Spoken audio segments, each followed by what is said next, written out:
안녕하세요. 유튜브 시청자 여러분, 저희는 백송교회에서 훈련받고 사역하고 있는 박찬우 전도사, 김용재 전도사, 유한영 전도사, 문정훈 전도사입니다. 네, 우리 백송교회는 매일 낮밤으로 예배를 드리며 살아있는 말씀으로 아픈 영혼들이 영혼의 양식을 먹고 힘을 얻어 하나님의 동력자로 거듭나는 곳입니다. 네, 저는 깊은 우울증에 빠져 있었습니다. 우울증이요? 네, 우울증에 빠져 있었는데요. 이곳 백송교회에 와서 하나님의 은혜로 우울증을 치료받고 이순희 목사님의 제자 훈련을 통해 주의 종의 길을 걷게 되었습니다. 저는 가식덩어리였습니다.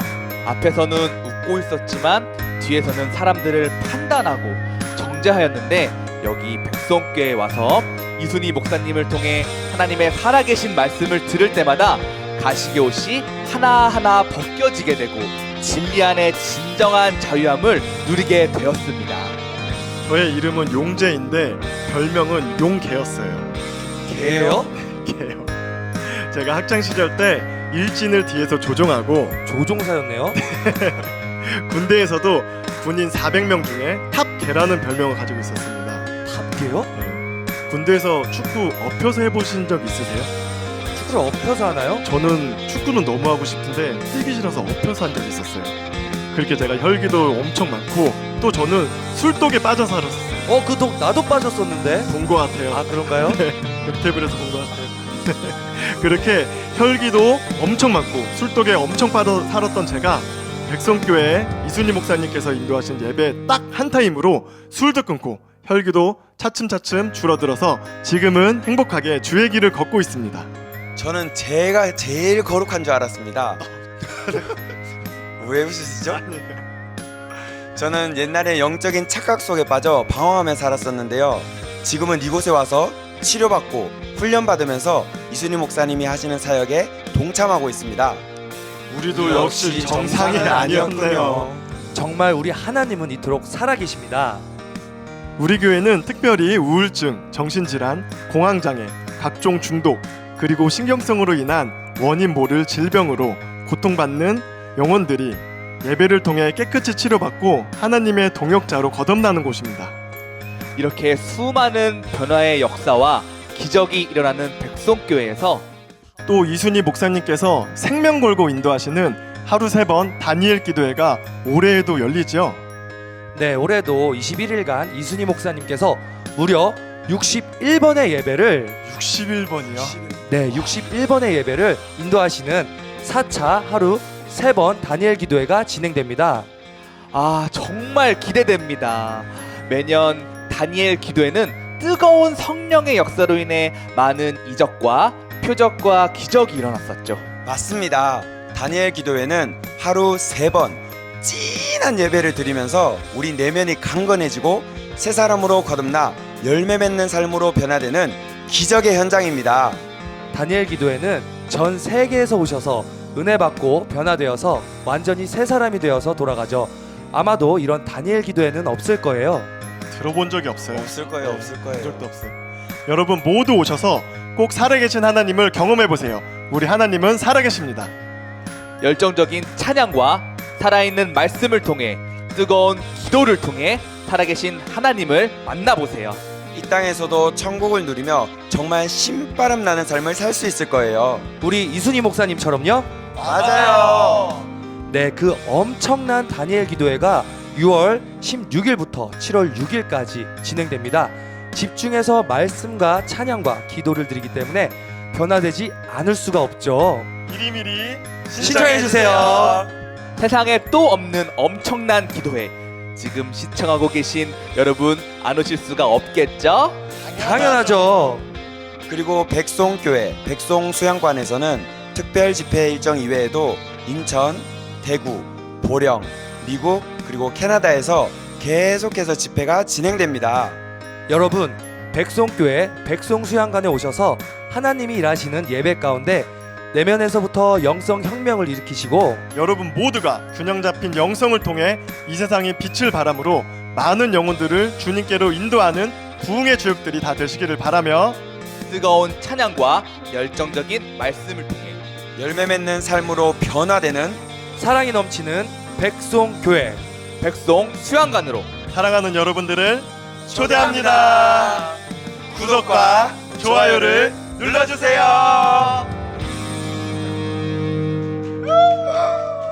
시편 55편 1절로 23절 함께 보겠습니다. 시편 55편 1절로 23절 말씀. 하나님이여 내 기도에 귀를 기울이시고 내가 간구할 때에 숨지 마소서. 내게 굽히사 응답하소서. 내가 근심으로 편하지 못하여 탄식하오니 이는 원수의 소리와 악인의 압제 때문이라. 그들이 죄악을 내게 더하며 노하여 나를 핍박하나이다. 내 마음이 내 속에서 심히 아파하며 사망의 위험이 내게 이르렀도다. 두려움과 떨림이 내게 이르고 공포가 나를 덮었도다. 나는 말하기를 만일 내게 비둘기같이 날개가 있다면 날아가서 편히 쉬리로다. 내가 멀리 날아가서 광야에 머무리로다. 내가 나의 피난처로 속히 가서 폭풍과 광풍을 피하리라 하였도다. 내가 성내에서 강포와 분쟁을 보았사오니 주여 그들을 멸하소서. 그들의 혀를 잘라버리소서. 그들이 주야로 성벽 위에 두루다니니 성중에는 죄악과 재난이 있으며 악독이 그 중에 있고 압박과 속임수가 그 거리를 떠나지 아니하도다. 나를 책망하는 자는 원수가 아니라 원수일진데 내가 참았으리라. 나를 대하여 자기를 높이는 자는 나를 미워하는 자가 아니라 미워하는 자일진데 내가 그를 피하여 숨었으리라. 그는 곧 너로다. 나의 동료, 나의 친구여, 나의 가까운 친구로다. 우리가 같이 재미있게 의논하며 무리와 함께하여 하나님의 집 안에서 다녔도다. 사망이 갑자기 그들에게 임하여 산채로 서울에 내려갈지어다. 이는 악독이 그들의 거처에 있고 그들 가운데 있음이로다. 나는 하나님께 부르짖으리니 여호와께서 나를 구원하시리로다. 저녁과 아침과 정오에 내가 근심하여 탄식하리니 여호와께서 내 소리를 들으시리로다. 나를 대적하는 자 많더니 나를 치는 전쟁에서 그가 내 생명을 구원하사 평안하게 하셨도다. 옛부터 계시는 하나님이 들으시고 그들을 낮추시리이다. 그들은 변하지 아니하며 하나님을 경외하지 아니함이니이다. 그는 손을 들어 자기와 화목한 자를 치고 그의 언약을 배반하였도다. 그의 입은 우유 기름보다 미끄러우나 그의 마음은 전쟁이요 그의 말은 기름보다 유하나 실상은 뽑힌 칼이로다. 내 짐을 여호와께 맡기라. 그가 너를 붙드시고 의인의 요동함을 영원히 허락지 아니하시리로다. 하나님이여 주께서 그들을 파멸의 웅덩이에 빠지게 하시리이다. 피를 흘리게 하며 속이는 자들은 그들의 날에 반도 살지 못할 것이니 나는 주를 의지하리이다. 다윗은 지금 원수가 다른 사람이 아니라 가장 내가 사랑하는 아히도벨과 압살롬, 자기의 아들과 또 자기의 책사였던 아히도벨, 이 사람들이 원수가 됐어요. 근데 그들을 멸하라고 계속 말하고 하다가 고발을 하다가 16절부터 나는 하나님께 부르짖으오리니 여호와께서 나를 구원하시리로다. 판도를 확 바꿔버립니다. 기도함으로 해결을 받는 그런 말씀이 오늘 본문 말씀인데요. 멋쟁이 하나님, 기적의 하나님, 능력의 하나님, 살아계신 하나님은 여러분의 형편과 사정을 다 알고 계시고 여러분의 연약함을 다 알고 계시고 여러분의 억울함도 다 알고 계십니다. 할렐루야. 오늘은 병적인 두려움에서 자유하라 라는 제목으로 함께 은혜를 나누기로 합니다. 너도 나도 할 것 없이 병적인 두려움을 다 갖고 있습니다. 이 병적인 두려움에서 자유해야 돼요. 아킬레스건이 누구나 다 하나씩 있는데 그런 현상만 딱 벌어지면 벌써 두려워서 오히려 거꾸로 확 자기를 지키기 위해서 분노를 내거나 방어하기 위해서 여러 가지 액션을 취하죠. 오늘 여러분 모두가 다 병적인 두려움에서 해방돼서 어떻게 흔들어도 항상 행복하고 기쁘고 즐겁게 진리 안의 자유 가운데 거하는 여러분이 되기를 원합니다. 수많은 영적 질병들이 두려움으로부터 파생된 것입니다. 두려움 때문에 중독에 걸리고 두려움 때문에 공포증에 걸리고 두려움 때문에 가식적으로 살아가는 사람들이 얼마나 많은지 모릅니다. 두려움은 작은 두려움으로 시작해서 점점 더 괴물처럼 우리 안에 내재하는 실체로 성장합니다. 처음에는요, 두려움의 실체가 느껴지지 않을 만큼 아주 미미하지만 점점 감당할 수 없는 것이 돼서 우리의 삶을 잠식해버리고 말죠. 두려움은 죄성을 가진 인간에게는 피할 수 없는 영적인 질병입니다. 겉으로는 멀쩡해 보이는 사람도요, 속으로는 두려움 때문에 그 인생의 올무에 걸린 사람들이 참 많이 있습니다. 아무리 모든 걸 다 갖고 있어도 내가 두려움에 잠식돼 있으면 아무런 소용이 없습니다. 언제 어떤 일이 내게 일어날지 몰라요. 오늘 시간에 여러분 모든 두려움을 예수 이름으로 버립시다. 사람에게는 누구나 크고 작은 두려움이 있습니다. 그러나 두려움이 사람의 마음을 사로잡아버리면 인생을 살아가는 데 문제가 되죠. 이렇게 사람들의 마음을 사로잡는 이 두려움을 무슨 두려움이라고 하냐? 병적인 두려움이라고 해요. 병적인 두려움은 강박증, 우울증, 심기증, 이유 없는 공포증, 불안 장애 등등 이런 병들을 유발합니다. 이런 두려움들은 외부로부터 오는 것이 아니라 바로 사람의 내면에서부터 시작이 됩니다. 그래서 모든 지킬 마음보다 더욱더 내 마음을 지키라. 생명이 그런 이에서남이라 그랬잖아요. 또한 사람들의 행동과 생각을 제어하고 스스로에 대한 존재 가치를 무너뜨리게 됩니다. 악한 영은 사람들의 마음속에 두려움의 씨앗을 막 던져놓고 그리고 그 두려움에 사로잡히게 만듭니다. 그래서 자유하지 못하게 만들어요. 두려움의 씨앗을 자꾸 뿌려놓으면 이제는 나 자신을 내가 보호하기 위해서 그 두려움으로 인해서 계속적으로 육신의 정욕, 안목의 정욕, 이생의 자랑으로 포장하게 돼요. 여러분 오늘 척척박사하기를 예수 이름으로 다 버려야 돼요. 두려움에는 4가지 단계가 있습니다. 일어나지 않은 일에 대해서 생각하는 단계. 사람들은 보통 일어나지 않은 일에 대한 생각을 하며 염려, 걱정, 근심을 하며 살아갑니다. 실제 상황보다 더 좋지 않은 그런 상황을 생각합니다. 그리고 일어나지도 않을 일에 대해서 대비를 하죠. 두 번째, 두려움이 찾아오는 단계입니다. 두려움이 오는 단계에서는 이제 자신들이 생각한 것들에 대한 방법의 해답이 나온 상태입니다. 두려움이 나타날 때 몸이 긴장해서 막 숨이 가빠지기도 하고 가슴이 뛰게 되는데요. 이때는 어떤 생각을 하기도 힘들어요. 불안감에 의해서 두려움이 찾아오게 되는 거예요. 또 생각이 멈추거나 제어할 수 없는 단계. 두려움에 의해서 생각이 멈추게 되면 공포를 느끼게 됩니다. 이 공포는 사람들을 아무것도 하지 못하도록 절망 가운데 빠지게 만들어요. 어떻게 극복해야 하는지 판단이 서지 않고 마비되게 됩니다. 반대로 생각이 멈추는 것이 아니라 제어할 수 없는 반응이 나타나기도 하죠. 이때는 두려움에 휩싸여 자신이 어떤 행동을 했는지 무슨 말을 했는지도 모르고 움직이게 되죠. 그 다음에 기억을 불러오는 단계. 자신이 두려움을 느꼈던 상황을 기억하는 단계입니다. 어떤 사람은 운전을 하다가 사고가 났다. 그러면요 차를 탈 때마다 사고 났던 그 기억이 막 날 것입니다. 이런 기억들은 사람들의 행동을 제어하고 사고 났던 상황에서 피하려고 합니다. 과거의 경험으로 배우는 것은 좋지만 그런 기억들이 앞으로 일어날 우리의 인생을 만들어갈 수는 없습니다. 많은 사람들이요 이렇게 자신이 겪었던 상처를 떠올리며 비슷한 일만 있으면 그걸 투영시켜서 두려워합니다. 옛날에 받았던 그 상처들, 그 기억들이 나를 두려움으로 끌고 가서 내가 자유하지 못하게 만든다는 거예요. 상담 전문가들이 상담 주제를 큰 분류로 나누어 보면 결국 두려움과 공포 때문에 상담하는 경우가 많이 있다고 합니다. 실제로 두려움으로 인한 육체적인 증상들은 심장이 두근거린다, 식은땀이 난다, 가슴이 답답하다, 귀에서 소리가 난다, 머리가 늘 아프다, 소화불량이다, 설사가 난다 이런 것들이 있습니다. 하나님의 자녀라면 두려워하지 않는 믿음의 담대함이 꼭 필요합니다. 왜냐하면 하나님은 두려워하지 말라 그랬거든요. 담대하라 그랬거든요. 어디 갔든지 내가 너와 함께 있을 거라 그랬거든요.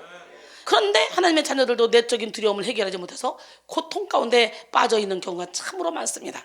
우리는 연약해서 시시때때로 두려운 마음이 들 수는 있습니다. 그러나 우리의 힘으로는 두려움을 떨쳐내기 어렵습니다.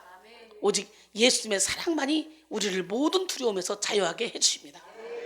요한일서 4장 18절에 사랑 안에 두려움이 없고 온전한 사랑이 두려움을 내쫓나니 두려움에는 형벌이 있습니다. 두려운 자는 사랑 안에서 온전히 이루지 못하였느니라 그랬어요. 하나님의 온전한 사랑에 거하지 않는 사람은 어렸을 때부터 또는 무의식 가운데 틈탄 두려움 때문에 고통스러운 삶을 살게 됩니다. 우리 주님은 말씀하셔요. 디모데후서 1장 7절에 하나님이 우리에게 주시는 것은 두려운 마음이 아니잖아요. 오직 능력과 사랑과 절제하는 마음이에요.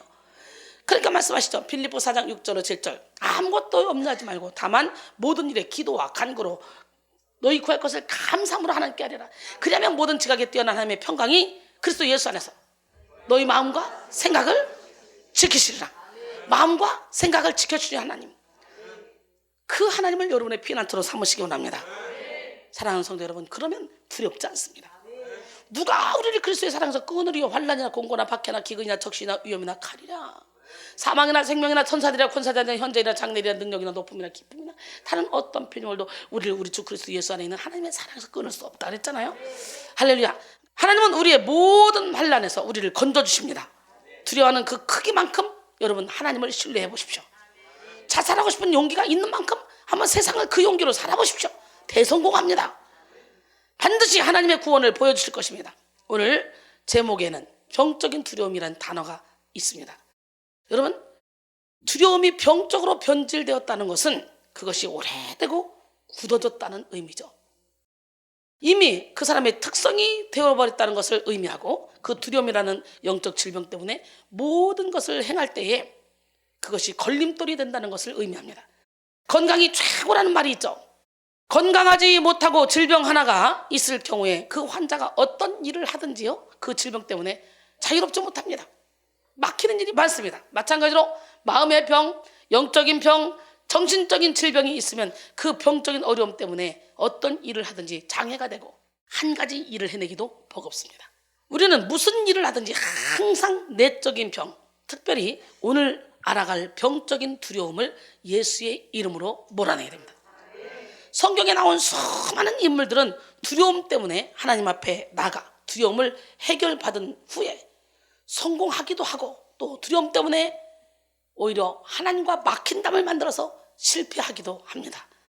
오늘 본문은 다윗이 지은 시인데요, 다윗은 왕이 되기 이전까지 또는 왕이 된 이후에도 그 삶에 너무도 많은 큰 고난이 있었습니다. 계속되는 고난 가운데서 다윗은 탄식하고 있습니다. 오늘 본문 1절에서 8절까지는 압제당하는 시인의 호소와 탄식으로 이루어져 있어요. 이 다윗이 지은 시인데, 그러나 다윗은 극심한 두려움 가운데서도 하나님만이 자신의 도움이시라는 것을 믿었습니다. 우리 이렇게 탄식을 하더라도 하나님 안에서 탄식해야 되고, 울어도 우리는 하나님 안에서 울어야 돼요. 사람을 의지하는 사람은 사람 때문에 한 번 더 울게 됩니다. 본문의 상황 속에서 다윗은 마치 하나님이 자신을 버리신 것만 같은 그런 상황을 이야기하죠. 그러나 다윗은 하나님이 자신을 버리신 것만 같은 그런 상황이었을 때에 신앙까지 포기하지는 않았습니다. 오히려 신앙을 더욱더 굳건하게 붙잡았어요.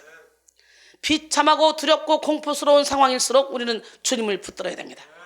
다윗의 모습을 통해서 더욱 구체적으로 하나님이 어떻게 병적 두려움에 쌓인 한 영혼을 구원하시는지 살펴보고, 오늘 병적 두려움에 쌓여있는 여러분의 영혼이 해방되기를 원합니다. 주님과 같이 내 마음 만지는 분은 없어요. 함께 찬양합니다.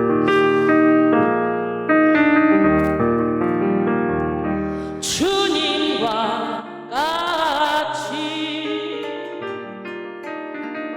내 마음 만지는 분은 없네.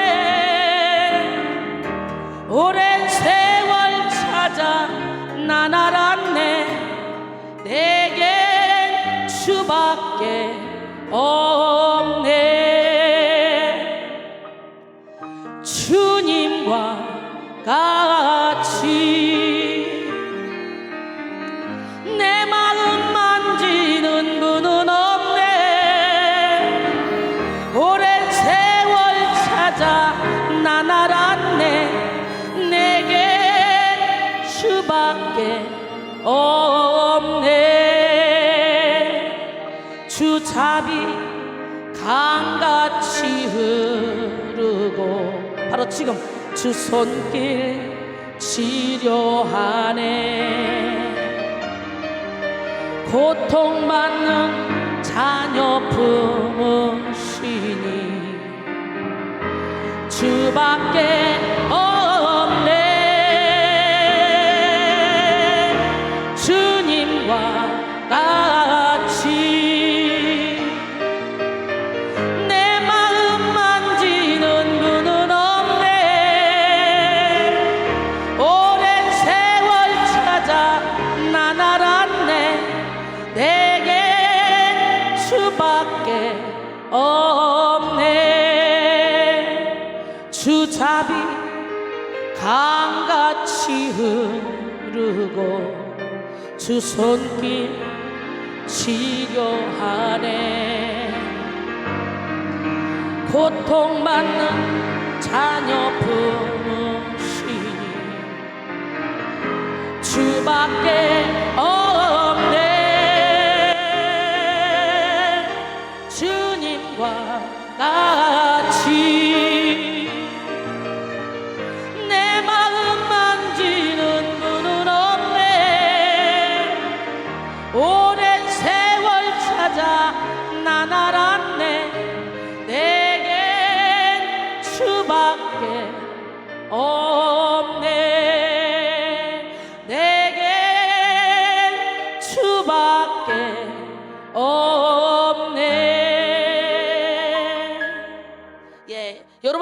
에스겔이 본 그발 강가 하늘문이 열릴 때요 어땠어요? 에스겔에게 권능이 임했죠.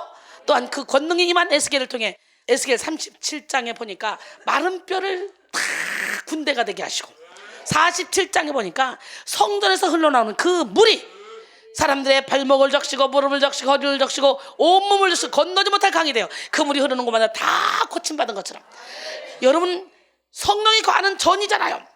여러분 안에서 생수양이 팍팍팍 터져서 여러분을 통해 영혼의 샘이 막 솟아나서 여러분에 있는 모든 상한 마음 지친 마음이 다 치료받고 그리고 많은 영혼을 살리는 축복의 통로가 되기를 바랍니다. 병적인 두려움을 만드는 두려움은 무엇일까요? 먼저 병적인 두려움을 주는 고통은 전 인격을 덮는 공포심입니다. 오늘 본문 시편 55편 2절로 5절 보니까 내게 굽히사 응답하소서.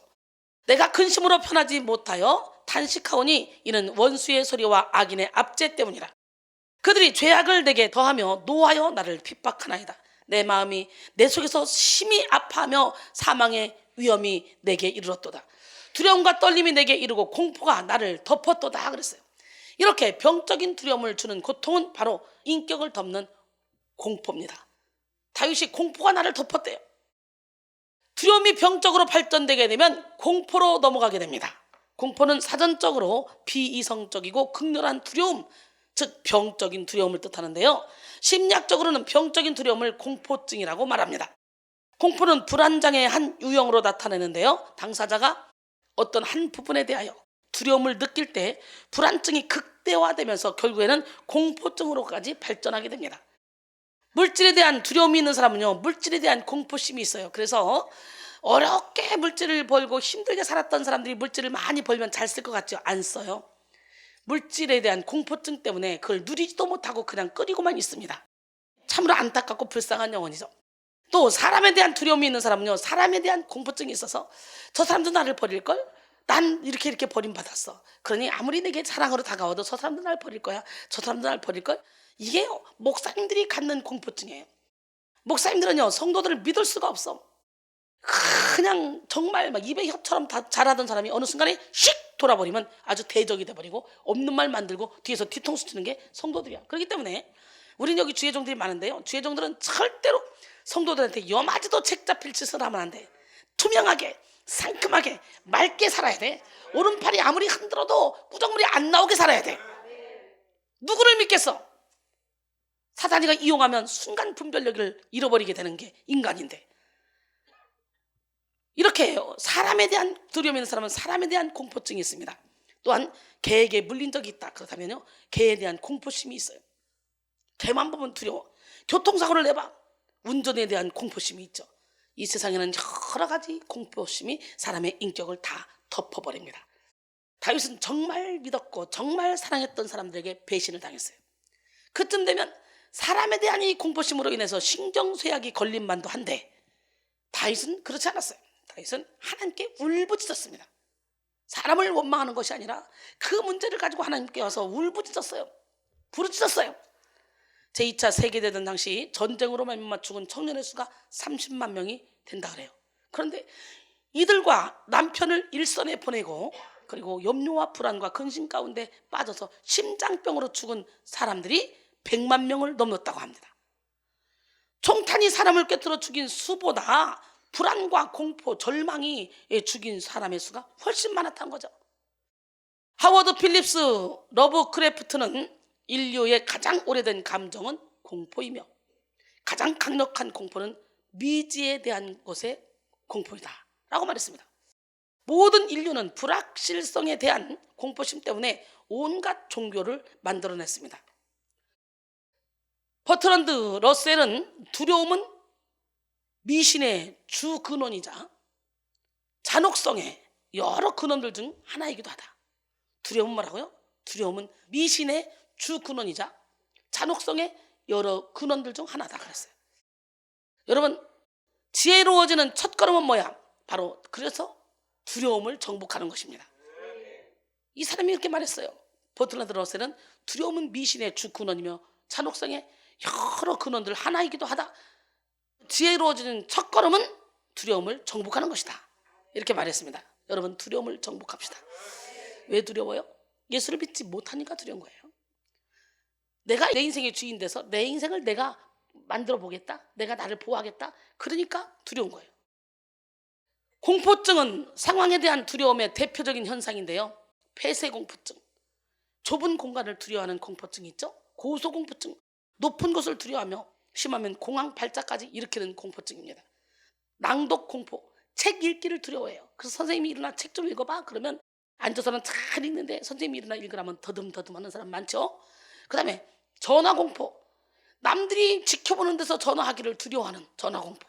수행공포, 남이 지켜보는 데서 일이나 운동을 못하는 거예요. 여러분 신기하죠? 막 잘 하다가도 남이 지켜보면 이게 떨리고 잘 안 되잖아요. 생각보다. 이것이 수행공포래요. 그 다음에 쓰기공포, 남이 지켜보는 상황에서 이걸 쓰지를 못해. 땀공포, 땀이 나는 것을 두려워해.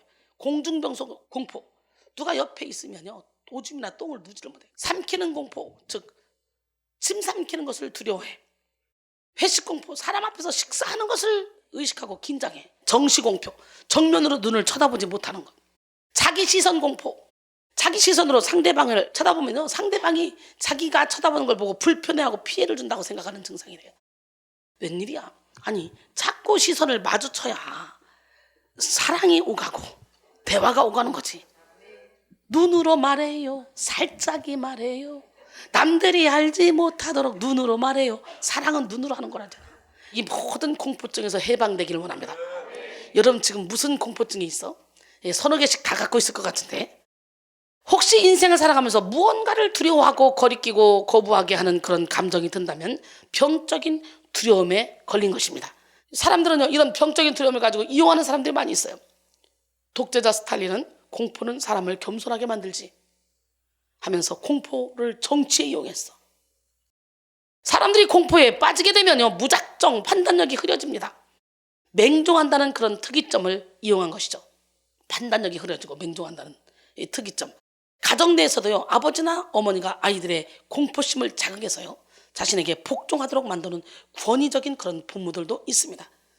결국 아이들은 그 압박감으로 인해 감당할 수 없는 상처의 늪에 빠져버리죠. 학교에서도 선생님이 권위적으로 학생들을 가리키는 건 많습니다. 근데 교회 안에서도 목사님들이 권위의식을 가지고 권위로 막 눌러버려서 성도를 꼼짝달싹 못하게 묶는 게 있어요. 이거 아주 안 좋은 거예요. 우리는 사랑으로 가야 돼. 사랑으로. 권위의식으로 막 누르는 게 아니라, 목사는 권위의식으로 누르라고 이 직분을 준 게 아니라 성도들을 밑에서 사랑으로 섬기라고 직분을 준 거예요. 오늘날 성행하는 이단 종교들도 거의 대부분 공포심을 이용해서 교주를 맹신하도록 만듭니다. 이 교주를 믿지 않으면 결코 천국에 갈 수 없다거나 선택받을 수 없다거나 두려움을 자극해서 극단적인 선택을 하게 하는 그런 경우도 있습니다.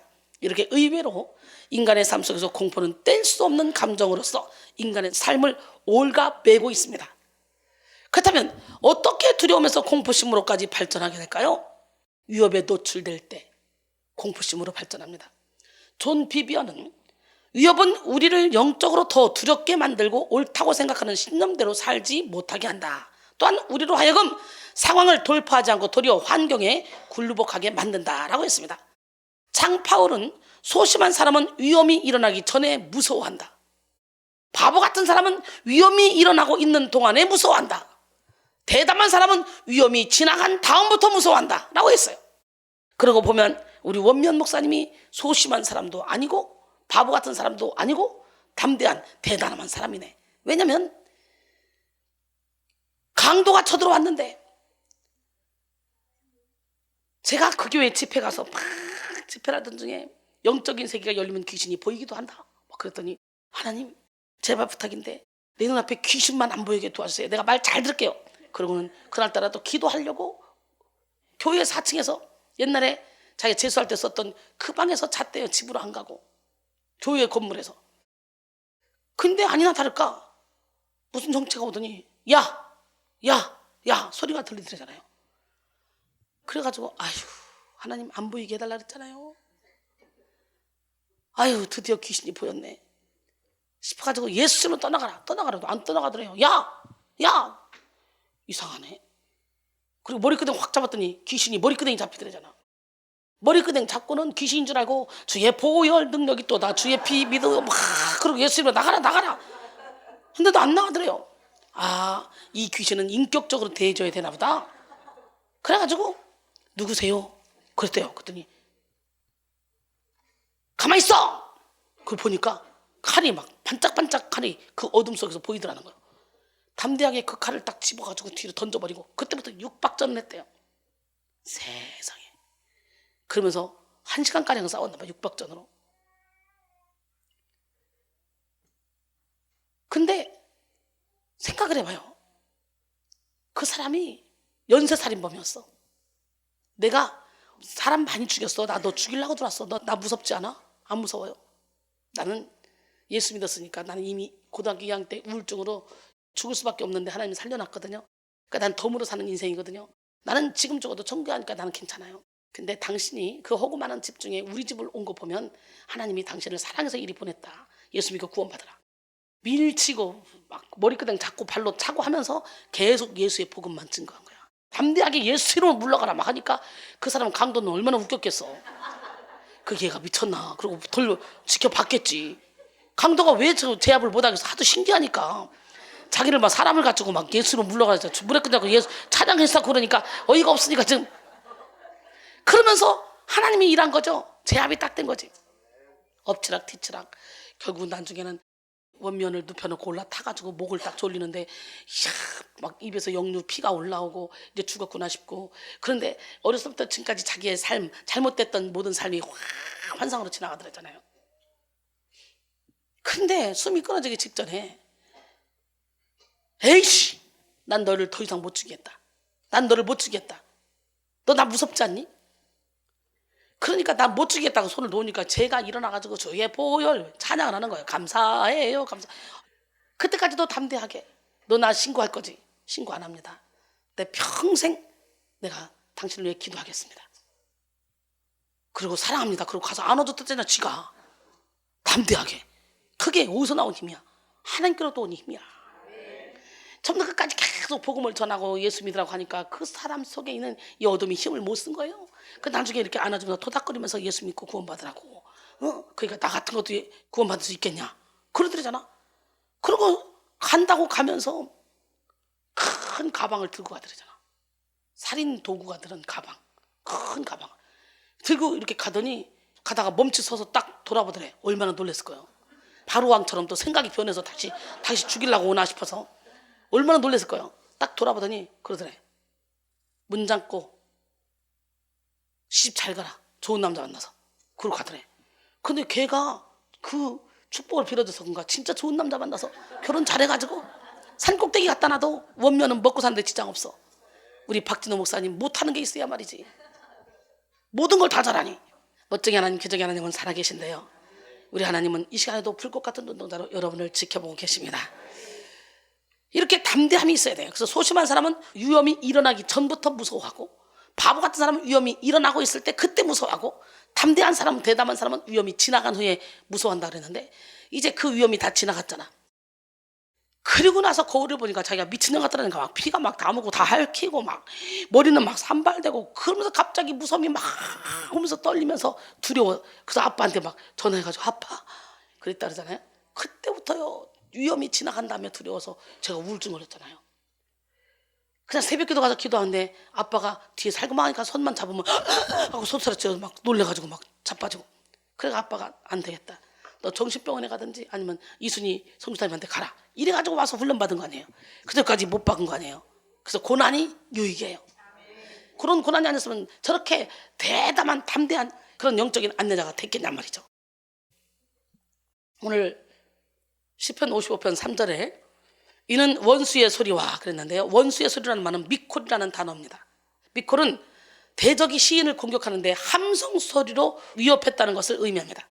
당시 배경에 의하면 압살롬의 군대가 다윗을 추격했을 때 함성 소리로 해석해 볼 수가 있는데요. 압살롬의 군대가 다윗을 위협했을 때 그 소리는요 실로 위협적인 것이었습니다. 또한 이스라엘 백성들이 애국 군대의 추격을 받았을 때 그러한 위협을 느끼고 두려움에 떨었습니다. 위협적인 상황은 숨이 막힐 정도의 압박감을 가져다 줍니다. 위협은 사전적으로 위력으로 어르고 협박하는 것, 이런 뜻입니다. 무엇인가 내가 해결할 수 없는 일들이 협박해 오는 것만 같은 그런 압박감을 느낄 때 위협당한다고 이렇게 느끼죠. 영적 전쟁을 할 때 실제로 마귀들은 환경, 상황, 인간관계, 상처 등 여러 가지를 가지고 굉장히 위협해 옵니다. 자꾸만 우리 스스로 감당하기 어려운 일들도 생깁니다. 그러나 우리가 기억해야 될 것은요, 위협적인 상황도 하나님이 우리에게 선하게 바꾸어 그 영혼의 그릇을 찢고 담대하게 하시는 도구로 사용할 때가 있습니다. 이스라엘 백성들은 광야에서 40년 동안 훈련받았을 때요, 광야에 상주하는 뱀과 전갈의 위협이 있었지만요, 하나님이 지켜주셨어요. 신명기 8장 2절로 4절, 내 하나님 여호와께서 이 40년 동안에 내게 광야길을 걷게 하신 것을 기억하라. 이는 너를 낮추시며 너를 시험하사 내 마음이 어떠한지 그 명령을 지키는지 지키지 않는지 알려 하심이라. 너를 낮추시며 너를 줄이게 하시며 또 너도 알지 못하며 내 조상들도 알지 못하던 만나를 내게 먹이신 것은 사람이 떡으로만 사는 것이 아니오 여호와의 입에서 나오는 모든 말씀으로 사는 줄을 내가 알게 하려 하심이니라. 이 40년 동안에 내 의복이 헤어지지 아니하였고 내 발이 부르트지 아니하였느니라 그랬어요. 할렐루야. 그 다음에 반복되는 핍박 때문에 공포심으로 발전합니다. 악인의 압제 때문이라. 오늘 본문 3절이 그러죠. 사람은 한두 번의 어려움을 처할 때요, 그때는 희망을 품고 이겨낼 수가 있습니다. 근데 그 어려움이 계속해서 반복해서 눌러온다. 그러면 누구나 낙심하게 돼요. 악인의 압제 때문이라는 이것은요, 집요하게 핍박하다라는 의미가 담겨 있는데요, 시인은 그 악인들이 자신에게 죄악을 더했다고 이렇게 표현하고 있는데, 이것은 그들이 나에게 고통을 던졌다라는 의미입니다. 살다 보면 때로는요, 자신이 원하지 않는 상황에 처하여 반복되는 핍박, 집착적인 핍박 때문에 고통을 당할 때도 있습니다. 그럴 때 본문의 다윗처럼 하나님께 우리의 고통을 아뢰게 되기도 하죠. 이렇게 내 힘으로 이길 수 없는 인간의 한계선상에서 막 상황들이 벌어질 때 대부분의 사람들은요, 그 모든 것을 감당하기가 어려워서 낙심하고 넘어지며 공포심에 빠지기도 합니다. 오늘 본문 4절에 보니까 내 마음이 내 속에서 심히 아파하며 사망의 위험이 내게 이르렀도다 그랬죠. 그로 인해서 다윗의 내면이 심히 아팠고 죽음에 이를 만한 위협이었음을 알 수 있습니다. 이외에도 수많은 공포의 원인들이 있습니다. 더 구체적으로 알아보면 나폴레옹 힐은 현대인에게 내지 않은 7가지 불안, 공포가 있다고 했는데요, 가난, 실패, 질병, 사랑, 노후, 그 다음에 자유상실, 죽음에 대한 공포입니다. 하위에는 겁을 먹는 것과 까닭없이 불안하게 하는 두려움은 확실히 구별되는 것이지만 이것들은 대부분 단지 상상력의 기능을 한때 중단시키는 그런 능력의 결여로 보면 된다라고 그랬어요.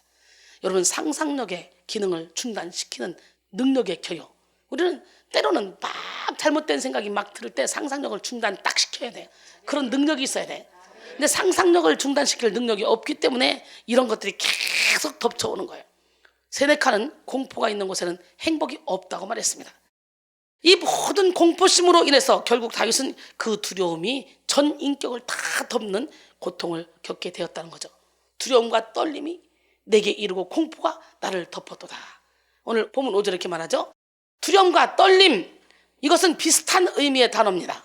2번이나 썼다는 것은 당사자가 강조했다는 것을 알 수 있는데요, 또한 나를 덮었도다라는 말의 원어는 와테카세니 이건데요, 시시각각 덮쳐둔다라는 뜻입니다. 공포심으로 인해서 시인의 내면이 질려버린 모습을 잘 표현해주고 있습니다. 이렇게 전인격적으로 공포심이 우리를 덮을 때 병적인 상태가 되어버린 거죠. 그다음 병적인 두려움을 만드는 고통, 현실을 도피하고 싶은 욕구입니다. 시편 55편 6절로 8절 보니까 나는 말하기를 만일 내게 비둘기같이 날개가 있다면 날아가서 편히 쉬리로다. 내가 멀리 날아가서 광야에 머무르리로다. 내가 나의 피난처로 속히 가서 폭풍과 광풍을 피하리라 하였도다. 이 본문은 다윗의 이런 가혹한 고통으로 인한 압박으로 인해서 비둘기같이 날아가서 편히 쉬고 싶다고 탄식하고 있죠. 자유를 원하는 것이죠. 병적 두려움이 이미 압도된 사람들은 그 마음속 깊은 곳에 자유를 향한 열망이 있습니다. 근데 여기서 우리가 잘 분별해야 하는 것이 있어요. 내가 원하는 자유가 육적인 자유인가 영적인 자유인가 이겁니다.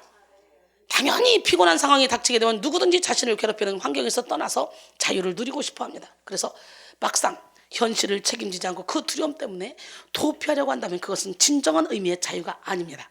오늘 말씀 제목에서 자유하라 라는 말이 있지만 그 자유는 진리 안의 자유요 영적인 자유입니다. 다윗은 하나님께 받은 약속도 있고 수많은 어려운 그런 상황으로 믿음으로 뚫고 지나온 신앙의 거장이었지만 또다시 어려움을 만나면 두려움으로 인해 무너질 수밖에 없는 나약한 인간이었습니다.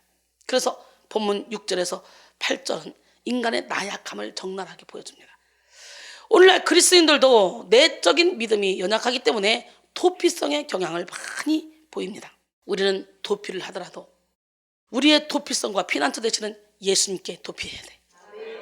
힘들 때에 예수님께로 피했다가 다시 힘을 내서 표대를 향해 달려가야 돼요. 시편 91편 9절로 12절 내가 말하기를 여호와는 나의 피난처시라 하고 지존자를 너의 고초로 삼았으므로 화가 내게 미치지 못하며 재앙이 내 장막에 가까이 오지 못하리니 그가 너를 위하여 그의 천사들을 명령하사 내 모든 길에서 너를 지키게 하심이라. 그들이 그들의 손으로 너를 붙들어 발이 돌에 부딪히지 아니하게 하리로다. 할렐루야. 그런데 예수님께로 피하지 못하고 자기 나름대로의 도피성을 만들어서 피하려고 하는 사람은 이미 두려움에 진 사람들이에요. 시릴 코널리는 낙천주의와 자기 연민은 현대 겁쟁이의 긍정적이고 부정적인 태도의 양극단이다라고 말했습니다. 참 놀랍지 않습니까? 낙천주의와 자기 연민은 서로 반대되는 성향인데요. 낙천주의도 현실 도피, 자기 연민에 빠진 사람도 현실 도피라는 것입니다. 현실 도피에 빠져 정면 승부하지 않으면 결국 성향에 따라 병적으로 극단적으로 발전하게 됩니다. 예수께로 피하는 것은요, 현실 도피나 현실 부정이 아닙니다. 현실을 부정하며 살아가는 것은 하나님의 뜻이 아닙니다. 각자의 삶 속에서 주어진 책임을 다하되 우리의 마음의 피난처를 예수님으로 삼아야 돼요. 우리 스스로는 삶 속에서 이해할 수 없는 고난이 닥칠 때 그것을 스스로 이겨낼 수 있는 능력과 지혜가 없습니다. 도피하는 그리스도인들은요, 영적 전쟁을 정면으로 승부하지 못하고 피해 다니기 때문에 뒤돌아서면 눈덩이처럼 불어난 문제를 보고 더욱더 두려워해요. 결국 자신의 무덤을 파고 자신의 존재를 숨겨버립니다. 현실 도피는요, 자족이 아니에요. 우리는 예수님께로 피해야 돼요. 나의 피난처 되신 그 주님을 찬양합시다. 나의 피난처 예수 의지해요.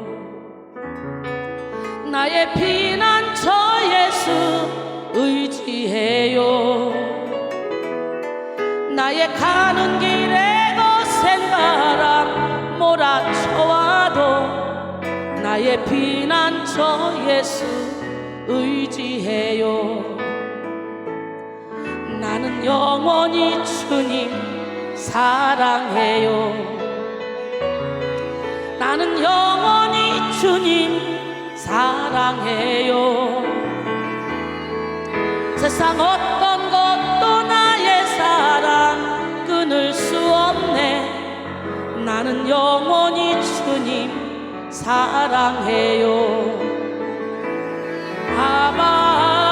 아버지 나를 사랑하시니 나의 모든 것 주께 드려요. 아버지 내가 여기 있으니 주님 영광 위하여 써주세요. 2016년 12월 3일 국민일보 기획에 나온 기사입니다. 사회초년생 25살 임모 씨는 휴일마다 반나절 넘게 잠을 잔다. 틈틈이 눈을 뜰 때면 회사에서 못 끝내고 온 일과 해야 할 일들이 떠올라서 머릿속이 복잡하다. 빡빡하게 이어지는 업무 교육에 머리카락이 다 빠지는 기분이다. 괴로움을 잊으려 애써 눈을 다시 감는다. 잠시 빠지면 고통스러운 순간이 지나가 있을 것만 같다. 주일마다 이렇게 수면 과다 패턴에 익숙해지다 보니 평일에는 늘 잠이 부족하다. 잠에 취하다 보면 악순환에 빠진다. 잘 때는 행복하지만 현실에서 해야 할 일은 점점 쌓여간다. 임 씨는 비정상적이라고 느끼지만 잠을 안 잔다고 고민이 해결될 것 같지 않다며 휴일날 취미 생활하듯 잠을 자버릇해서 그만두기가 힘들다고 토로했다. 과다 수면에서 깨어나지 못하는 20, 30대들이 적지 않다. 주로 취업을 준비하거나 사회에 막 발을 들여놓은 이들이 해당된다. 남들보다 잘해야 한다는 압박감을 느끼거나 새로운 환경에 적응하면서 스트레스가 쌓인다. 전문가들은 현실을 부정하고 싶은 마음이 클수록 잠에 의존하려는 수면 과다증이 나타난다고 입을 모은다. 황원준 한국정신건강연구소 원장은 노력해도 무언가를 이룰 수 없을 것 같다는 무기력감이 나타날 때 수면 중독에 빠진다라고 설명했다. 할 일이 많을수록 잠을 줄이는 게 상식이지만 부담감이 한계 수준을 넘어서게 되면 오히려 자포자기한다는 것이다. 수면 바다는 우울증 증세 가운데 하나다. 홍승철 가톨릭대 정신의학과 교수는 우울증 환자 10명 중에 8명은 불면 증상이, 2명은 과다 수면 증상이 나타난다고 전했다. 홍 교수는 사회초년생과 취업준비생들은 새로운 환경에 적응해야 한다는 그런 압박에 시달린다며 잠이 들면 모든 걸 잊게 되면서 편하다고 생각하는 것이라고 분석했다라고 말했어요. 여러분, 하나님이 기뻐하시지 않는 이 도피는 예수님께로 피하는 것이 아니라 단 몇 가지의 도피입니다. 지금 임 씨는 잠으로 도피하고 있죠. 망상으로의 도피, 공상이나 상상으로 도피하는 것이죠. 대표적으로 게임으로 자신의 현실에서의 도피하는 것이죠. 여러분, 게임, 인터넷 중독은요 심각한 수준에 와 있습니다. 많은 사람들이 두려움의 문제가 왔을 때 직면하지 못하고 어딘가 회피하려고 합니다. 회피한다고 해결되는 것이 아니에요. 많은 중독자 환자들이 중독에 빠지는 이유는 자신이 당면할 그 문제를 당당히 이길 힘이 없기 때문이다 라고 합니다. 여러분, 그래서 그 문제를 피해버리는데요, 자신만의 도피처를 만들어서 현실 세계가 아닌 가상 세계에서 살아가고 있습니다. 2017년 5월 25일 한국일보 조사에 의하면 우리나라 청소년 중 7명 중 1명은요 인터넷이나 스마트폰에 아주 중독되어 있는 것으로 나타났습니다.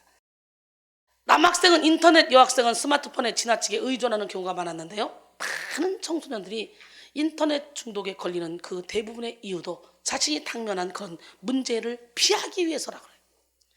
둘째로 과거의 영광으로부터의 도피입니다. 현실이 너무 싫어서 좋았던 과거로 도피하는 것이죠. 세 번째는요, 질병으로 도피하는 거예요. 그래서 신경성으로 진짜 도피하고 싶어. 나 아파. 그러면 진짜 귀신이 아프게 합니다. 그래서 저는요 아플 시간도 없어요. 감기가 와서 콧물이 줄줄 나도 난 사역을 해야 돼. 나 해야 돼. 그리고 벌떡 일어나면 하나님이 감기 다 가져가 버려. 그래도 잡병으로 제가 병원 다니는 거 봤습니까, 여러분? 그것도요 귀신이 갖다 주는 거예요. 그렇게 해서 오는 거는, 도피성으로 오는 질병은 귀신이 주는 거예요. 늘 질병으로 핑계대는 그런 도피입니다. 나 아파. 진짜 아픕니다.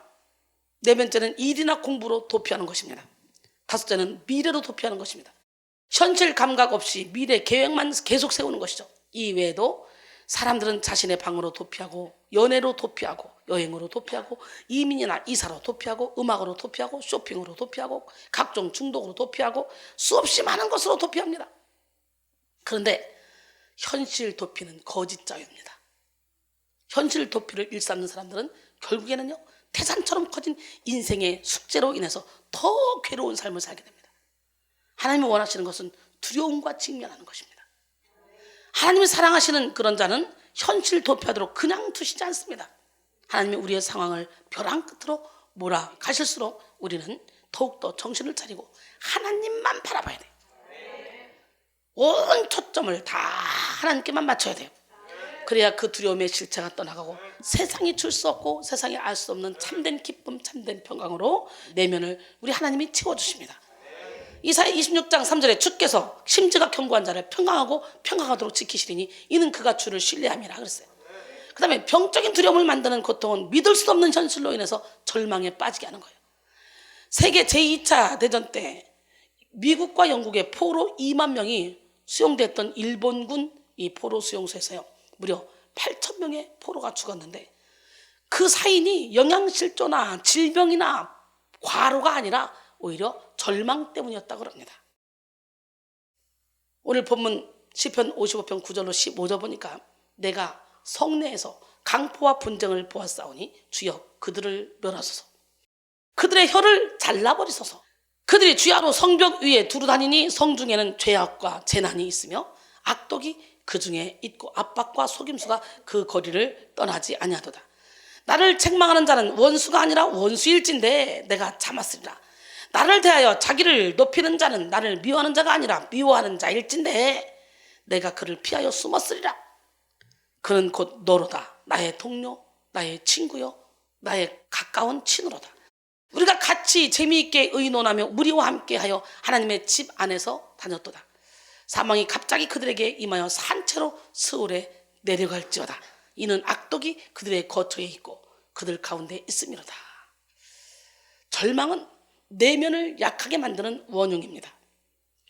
마음이 믿음으로 든든하게 서 있던 사람도 근심과 걱정, 염려, 그리고 절망이 틈타고 나면 점점 내면이 약해집니다. 다윗은 이어서 계속해서 그 고통으로 인해서 자신이 얼마나 괴롭고 아픈지 말하고 있습니다. 다윗에게서 근심 걱정이 끊이지 않았어요.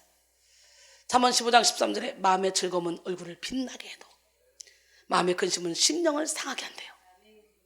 잠언 17장 22절에 보니까 마음의 즐거움은 양약이라도 심령의 근심은 뼈를 마르게 한대요.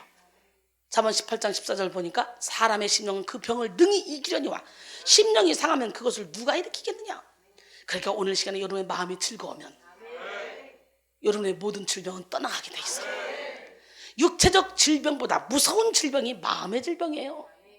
마음의 병, 즉 영적인 병은요, 육체적인 병보다 더 고치기가 어렵습니다. 영적인 병은 결국 우리의 영과 육 모두를 죽게 만드는 가장 무서운 병입니다. 육적인 병은 병원 가서 찢고 꼬매고 뭐 짜내고 마음은 고쳐지지만 마음의 병, 영적인 병은 오로지 하나님만이 고칠 수 있는 병이에요. 하나님은 살아계십니다. 여러분, 의사들은 육체적인 질병도 70%는 마음의 병에서부터 시작된다는 것을 말하고 있습니다. 적극적인 사교 방식을 강조한 미국의 노르만 빈센트 필 박사도 모든 문제는 마음가짐에 달려있다고 단언하고 있습니다. 병든 마음은 개인과 가정, 나아가 사회까지도 병들게 합니다. 마음의 병은요, 육체적인 병보다 훨씬 더 무섭고 인류를 파괴시키는 최대의 적입니다. 그래서 제가 워싱턴에서 집회할 때, 집회하는 이 교회 저 옆에 블록에서 가스 스테이션에서요, 그냥 이유 없이 하루에 한 명씩 그냥 총으로 쏴 죽이는 거예요. 7명을 쏴 죽였어요. 그때 7명. 이유 없어. 아무 이유 없어요. 뭐예요? 마음의 병 때문에 그래요. 무서운 거예요. 사단에게 도구가 되면 아주 잔인합니다. 그리고 죽이고도요, 오히려 희열을 느낍니다. 귀신이니까 두려움 없어요. 인간의 탈을 쓰고 어떻게 그렇게 잔인하게 살인을 할 수 있겠어요? 인간이라고 볼 수 없는 거죠. 그들을 사단이가 이용하는 거지. 오늘 우리는 절대로 사단의 도구가 되면 안 돼. 우리는 오로지 하나님의 도구가 돼야 돼. 할렐루야. 근심은 우리의 영혼력을 늙게 만듭니다. 아무리 어린 청년이라 할지라도 그 얼굴에 근심 걱정이 가득하면 할머니 할아버지 같습니다. 근심의 불화살이 한번 확 물려봐. 그러면 근심하던 것이 실제로 눈앞에 이루어지지 않더라도 그 근심 때문에 뼈가 마르도록 고통당하다가 결국에는 절망에 이르게 되는 거예요. 다윗이 당한 고통은요, 자녀와 가장 가까운 친한 벗 아이도벨이었어요. 이 그들의 배신, 자기 자녀 압살롬. 그보다 더 아픈 상처가 있을 수 있나요? 본문을 통해서 전달되는 다윗의 침통함은 이루 말할 수 없이 심각한 것이었습니다. 본문 12절에서는 배신의 감정을 더욱더 적나라하게 표현하고 있는데요, 원수일진데 내가 참았으리라, 이 말은 왜 싸라는 말인데요, 쉽게 말하면 나를 책망하는 자가 차라리 나의 원수였다면 내가 참았을 것이다, 이거예요.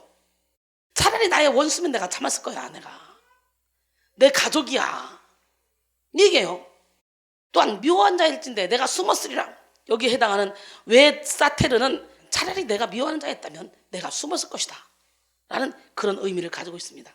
곧 원수일진대와 미워하는 자일진대라는 말은 일맥상통하는 말입니다. 다윗이 더욱 근심에 빠진 것은 자신을 책망하고 모멸감에 빠지게 한 이가 가장 사랑하는 그 아들과 그의 친구였기 때문이라는 거예요.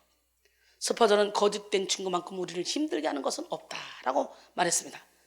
세상에 무수한 고난들이 있지만요, 가장 아픈 것은 동족의 배신입니다. 13절에서 나의 동료, 나의 친구, 나의 가까운 친구라고 표현하는 사람은 아이도벨. 다윗은 가장 아꼈던 이 아이도벨이 자신을 배반하고 그래서 더욱더 절망적이었죠. 그래서 보면 회사든 교회든 직장이든 어디든 가장 사랑하는 오른팔이 배신해. 그래서 가장 가까운 사람이 가장 무서운 사람이야. 그래서 저는요, 아무리 가까운 사람이라도 책제필짓 안 합니다. 투명하게 삽니다. 그렇지 않으면 저는 영성훈련 못 시킵니다. 치는 어떻고 치는 어떻고 이렇게 되면 무슨 훈련을 시켜? 여러분 깔끔하게 투명하게 삽시다. 할렐루야. 세상에 무수한 고난이 있지만요, 동족의 배신이 가장 무섭죠. 여러분, 아히도벨은 다윗과 상상 이상으로 가까웠어요. 모든 것을 나누는 관계, 모든 정치도 같이 나누는 관계, 나의 가까운 친으로다 그랬잖아요. 이렇게 번역된 우메유 따위는 추상적으로 아는 것이 아니라 인격적이고 실제적인 알을 표현한 것입니다. 다윗에 대해서 모든 것을 꿰뚫어 볼 만큼 잘 알던 자가 바로 아히도벨이었죠. 다윗이 요나단과 서로 맹세했던 것처럼 아히도벨과 맹세는 하지 않았을지라도 그만큼 신뢰가 있던 사이, 이렇게 믿었던 사람들까지도 자신을 배반하는 가혹한 현실 앞에서 다윗의 영혼은 점점 나락으로 떨어지고 있는 것처럼 보였습니다. 우리가 세상을 살다 보면 배신을 하기도 하고 배신을 당하기도 하죠. 그 현실 앞에서 너무너무 절망 가운데 빠지기도 합니다. 배신에 대한 고통은 인간관계에 대한 큰 두려움을 줘서 이후로는 아무도 믿지 못할 것 같은 고통 속에 빠지게 됩니다. 그런데 참으로 아이러니한 것은 선하신 하나님이 이 모든 상황 또한 허락하셨다는 것입니다. 그렇다면 하나님은 우리가 병적인 두려움에 빠져서 허우적거리기를 원하시는 것일까요? 그렇지 않습니다. 하나님은 우리에게 항상 선하신 뜻을 가지고 섭리를 이루어 나가십니다. 다윗은 다시 한 번 더 하나님 앞에 엎드려야만 했습니다.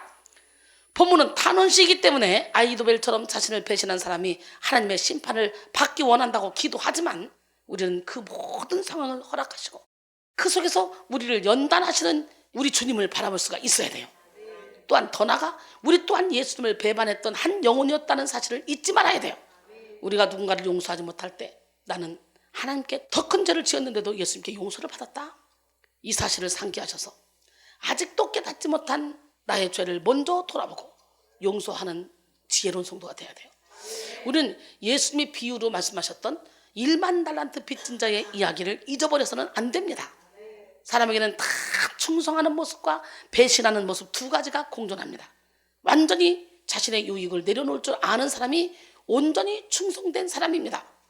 넬슨 만델라 전 남아프리카 공화국 대통령은 44세 때 종신령을 선고받고 수감되었다가 72세 때 석방되었습니다.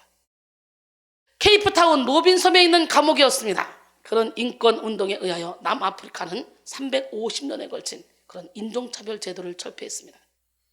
억울한 옥살이를 한 넬슨 만델라는 어떻게 억압을 한 사람들에게 원한을 갖지 않을 수 있습니까? 라는 질문에요, 할 일이 너무 많기 때문에 원한을 가질 시간이 없습니다 라고 대답했어요. 여러분, 바쁘면 우울증 안 걸려. 바쁘면 원수 묵상하지 않아. 할 일이 너무 많으면 다 잃어버리고 앞만 보고 표대를 향해 달려가요. 진취적인 삶을 살게 돼요. 그러나 누구나 우리는 두려워할 만한 상대를 만날 수가 있습니다. 그것이 병적인 두려움으로 진행된다면 그것은 내 안에 잠재되어 있는 죄성과 결합되어 결탁하는 것이죠. 우리는 이렇게 상황과 환경이 우리 안에 숨어있는 무의식에까지도 영향을 미치지 않도록 우리의 영혼을 예수님의 보혈로 지켜야 됩니다. 병적인 두려움은 우울증을 야기시키고 인생을 송두리째 다 마비시켜버려요. 다윗이 만약에 이 공포와 두려움을 가지고 하나님 앞에 나가지 않았다, 그리고 혼자 이걸 견디려고 했다면 결국 우울증 환자가 되었을 것입니다. 그러나 그는 그런 두려움에 빠졌을 때 그 아픔을 가지고 주님께 더욱더 가까이 나갔어요. 두려움은 인간의 나약성을 나타내는 대표적인 감정입니다. 하나님 안에는 두려움이 없습니다. 다윗보다 더 큰 고난이 찾아온다 할지라도 두려워하는 마음은 하나님이 주시는 마음이 아니에요. 두려워하는 마음은 사탄이 우리를 충동질하는 그런 공격 무기로서 우리의 죄성과 관련되어 있습니다. 우리 인간이요, 예수를 믿는 순간 원죄는 해방됐지만 죄의 경향성, 죄성은 다 가지고 있거든요. 그래서 막 혈기가 많은 사람이 막 내 앞에서 혈기를 부리잖아요. 그러면요 나는 혈기가 안 났는데 그 사람이 막 혈기를 부리는 거 보면서 나도 갑자기 요즘 혈기가 올라와. 막 나는 지금 남편에 대해서 미움이 없어. 근데 막 상대가 와서 막 우리 남편이 이랬고 막 남편이 오가면 갑자기 내 남편이 잘못된 것도 막 다 생각이 나. 맞아 안 맞아?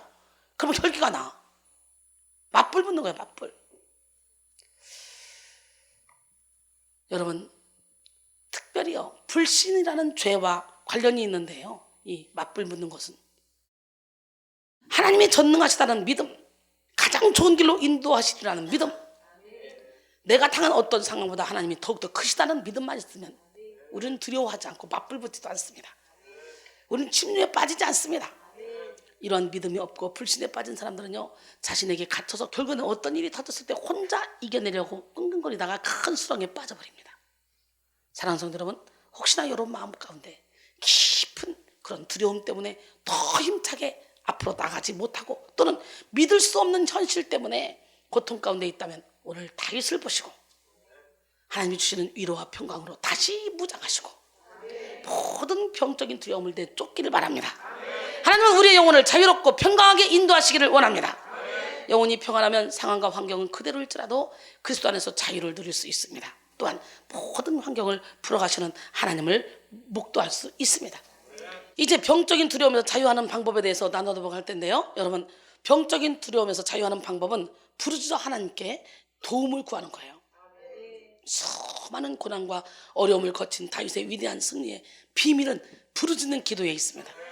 시편 5편 2절에 나의 왕 나의 하나님이여 내가 부르짖는 소리를 들으소서 내가 주께 기도하나이다. 할렐루야. 부르짖는 소리는 뜨거운 눈물로 기도하는 것을 의미합니다. 부르짖어 기도하는 이유는 마음이 간절하기 때문이죠. 마음이 간절하지 않는 사람은요 부르짖어 기도하지 않습니다. 물론 하나님은 기머거리가 아닙니다. 부르짖어 기도하지 않아도 우리의 신음소리까지도 다 듣고 계시는 하나님이에요. 그러나 다윗이 부르짖었던 이유는 절박한 상황에서 하나님이 아니고서는 해결이 안 된다는 간절한 마음을 가지고 있었기 때문이에요. 이사야 55장 9절에 보니까 내가 부를 때는 나 여호와가 응답하겠고 내가 부르짖을 때는 내가 여기 있다리라. 응답하는 게 좋습니까? 내가 여기 있다는 게 좋습니까? 응답받는 것은 언제 응답받을지 몰라. 1년 후에 2년 후에 3년 후에 10년 후에 자손대대로 그러나 나 여기 있어는 바로 응답해 주겠다는 거예요. 에레미야 33장 3절 너는 내게 부르짖으라 내가 네게 응답하겠고 내가 알지 못하는 크고 은밀한 일을 내게 보이리라 그랬어요. 오늘 시편 55편 16절에 보니까 나는 하나님께 부르짖으리니 여호와께서 나를 구원하시리로다 그랬어요. 나는 부르짖으리니 라는 원어는 에크라라는 말인데요 큰 소리로 간절히 기도하다 라는 의미를 가지고 있습니다. 게다가 본문에서는 미완료의 시제로 사용되어서 계속 간절히 큰 소리로 기도하다 라는 의미로 받아들일 수 있습니다. 본문 16절은 이전과 이후로 나누어진다고 할 수 있을 만큼 시편 55편의 대전환을 이루는 대목이에요. 이제 다윗은 두려움의 고통으로 인해서 현실을 도피하려고 하지도 않았고 하나님 앞에서 문제 해결을 찾는 모습을 보이는 거예요. 그전에는 막 원망하고 불평하며 현실을 도피하려고 했지만 이제는 부르짖어 기도함으로 하나님 앞에서 문제를 해결하려는 마음을 가진 거예요. 이전에는 누군가를 버려달라고 기도하고 고통과 근심 때문에 아파하는 기도만 드렸다면 이제는 적극적으로 부르짖어서 하나님께 도움을 요청하고 있는 것입니다. 자신의 삶을 돌아봤을 때 항상 하나님이 어려움 가운데서 자신을 건져주셨다는 그런 희망의 씨앗을 가지고 있었기 때문입니다. 이엠 바운드는 열정은 기도의 핵심이고 원동력이다. 소리내어 부르짖어 기도할 때 열정적인 기도가 될 수 있다라고 말했습니다. 사랑하는 성도 여러분, 우리는 돌아봐야 돼요. 아무리 어려운 상황과 환경이 우리를 병적인 두려움으로 몰아간다 할지라도 돌아보아서 하나님이 나에게 어떤 좋은 것들을 허락하셨는지 받은 복을 세워봐야 돼. 가장 어려운 수학 문제는 받은 복을 세워보는 거래. 우리 한번 세워볼까요? 세상 모든 풍파 너를 흔들어 약한 마음 낙심하게 될 때에 내려주신 주의 복을 세어라. 주의 크신 복을 내가 알리라. 받은 복을 세어 보아라. 크신 복을 내가 알리라. 받은 복을 세어 보아라. 주의 크신 복을 내가 알리라. 세상 근심 걱정 너를 두르고 들고 십자가를 등에 지고 나갈 때 주가 내게 주신 복을 세어라. 두려움 없이 항상 찬송하리라. 받은 복을 세어 보아라. 그 신복을 내가 알리라. 받은 복을 세어 보아라. 주의 그 신복을 내가 알리라. 세상 권세 너의 앞길 막을 때 주만 믿고 낙심하지 말아라. 전사들이 너를 보호하리니 염려 없이 앞만 보고 나가라. 받은 복을 세어 보아라. 그 신복을 내가 알리라. 받은 복을 세어 보아라. 주의 그 신복을 내가 알리라. 받은 복을 세어 보아라. 그 신복을 내가 알리라. 받은 복을 세어 보아라. 주의 그 신복을 내가 알리라. 우리는 죄 중에 태어났잖아요. 우리는 빈손으로 태어났잖아요. 우리는 마귀의 자녀로 태어났잖아요. 그런데 죄 중에 태어난 우리가 예수의 보혈로 씻음받고 마귀의 자녀로 영지옥에 갈 수밖에 없는 우리가 저 천국을 소유하게 됐고, 빈 몸으로 알몸으로 태어난 우리가 온 몸에 이렇게 입고 걸치고 걸고 이렇게 살고 있다는 이 자체만으로도 우리는 헤아릴 수 없는 감사가 넘쳐납니다. 하나님은 누구? 하나님. 분명히 우리 환경 가운데 하나님이 주신 좋은 것들이 많이 있습니다. 그러게 두려워하고 무서워하느라고 감사할 것들에 대해서 감사하지 못하는 그런 무리의 모습이 있지는 않은지 한번 여러분 자신을 돌아봐야 돼요. 다윗은 이 수많은 대적을 해결할 수 있는 힘과 능력이 없었습니다. 결국 우리의 나약함이 증명되는 순간이 바로 하나님이 강하심을 나타낼 수 있는 절호의 찬스입니다. 그래서 내가 하나님께 가까이 가면 갈수록요 나에 대해서 철저히 절망하게 되고, 그리고 하나님께 소망을 두게 됩니다. 하나님은 항상 우리를 스스로 해결할 수 없는 그런 상황 가운데 밀어 넣으실 때가 있어요. 우리를 너무 사랑하면 하나님만 바라보게 하려고. 그래서 고린도서 1장 8절로 9절, 형제들아, 우리가 아시아에서 당한 환난을 너희가 모르기를 원하지 아니하노니 힘이 겹도록 심한 고난을 당할 살 소망까지 끊어주고, 우린 마치 우리 자신이 사형 선고를 받은 줄 알았으니 이는 우리로 자기를 의지하지 말고 오직 죽은 자를 다시 살리시는 하나님만 의지하게 하려 하십니다. 할렐루야. 하나님은 항상 우리를 해결할 수 없는 이런 상황 가운데로 밀어 넣어서라도 우리가 하나님만 의지하게 만들기 위해서 우리에게 고난을 허락하시는 거예요. 사랑하기 때문에. 고린도서 12장 7절에 보니까 그러므로 내가 그리스도를 위하여 약한 것들과 능력과 궁핍과 박해와 곤고를 기뻐하노니 이는 내가 약한 그때의 강함이라. 사도 바울이 안질인지 간질인지 병이 있었지만요, 기도를 3번씩이나 했지만 내 은혜가 내게 족하다, 내 능력이 약한 데서 온전해짐이라, 이렇게 말씀하시니까 바로 사도 바울이 그냥 손들고 약한 걸 자랑하잖아요. 왜 그랬어? 고린도서 12장 1절에 보니까 3층전까지 갔다 왔어요. 엄청난 영적인 세계가 열렸어. 교만해질까 봐, 자만해질까 봐, 그래서 하나님을 떠날까 봐 하나님이 일부러 사탄의 사자를 걷어 놨다는 거, 사도 바울에게. 다윗은 일개 목동이었습니다. 전혀 왕이 될 만한 조건이 없는 사람이었어요. 사울과 관계했던 친척도 아니었습니다. 그런데 하나님은 그를 왕으로 세우시고 이스라엘을 든든히 세워가셨어요. 이 모든 것은 하나님의 은혜였습니다. 또한 힘들고 어려울 때마다 하나님을 바라봄으로 극복하고 이겨냈던 다윗을 기쁘게 여기셨기에 그런 축복을 허락하셨던 거죠. 오늘 본문 시편 55편 17절에 보니까 저녁과 아침과 정오에 내가 근심하여 탄식하리니 여호와께서 내 소리를 들으시리로다. 이 말씀은 16절 부르짖다는 말을 강조한 것입니다. 이어서 다윗은요, 포기하지 않을 것이라는 그런 결단을 보여주는 거예요. 아침과 저녁 정오에 기도하겠다고 하는 것인데 이것은 하루에 3번을 하겠다는 그런 얘기가 아니고 쉬지 않고 기도하겠다는 결단입니다. 하루 종일 기도하겠다는 것입니다. 할렐루야. 오늘 여러분 기도 외에는 이런 종류가 나갈 수 없다는 걸 깨닫시고 우리 날마다 기도하며 살아가기로 합니다. 할렐루야. 다윗은 최선을 다해 부르짖었습니다.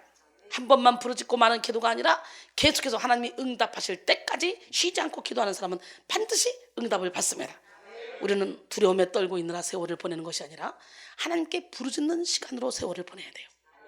우리가 느끼는 두려움의 대상보다 하나님이 훨씬 더 광대하고 전지전능하십니다. 요한일서 4장 4절 보니까 세상에 있는 것보다 훨씬 더 하나님이 크시대요. 할렐루야. 그러니까 우리가 믿음만 있으면 세상을 이긴 이김은 이것이니 우리의 믿음이니라.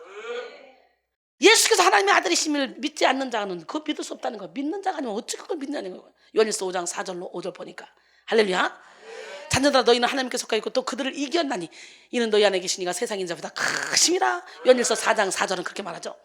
예, 요한복음 16장 33절은 세상에서 너희가 환난을 당하나 담대하라 내가 세상을 이겨노라. 할렐루야. 다윗은 막 최선을 다해서 부르짖었습니다. 오늘 여러분 최선을 다해 부르짖어 막 육신을 쳐서 복종시키고 부르짖어서 전지전능하신 하나님을 좀 만나야 될 거 아니야. 여러분 한 번만 부르짖고 마는 기도가 아니라 하나님이 응답하실 때까지 계속해서 기도를 해야 돼요. 우리는 두려움에 떨고 있느라 세월을 보내는 것이 아니라 하나님께 부르짖느라 세월을 보내야 돼요.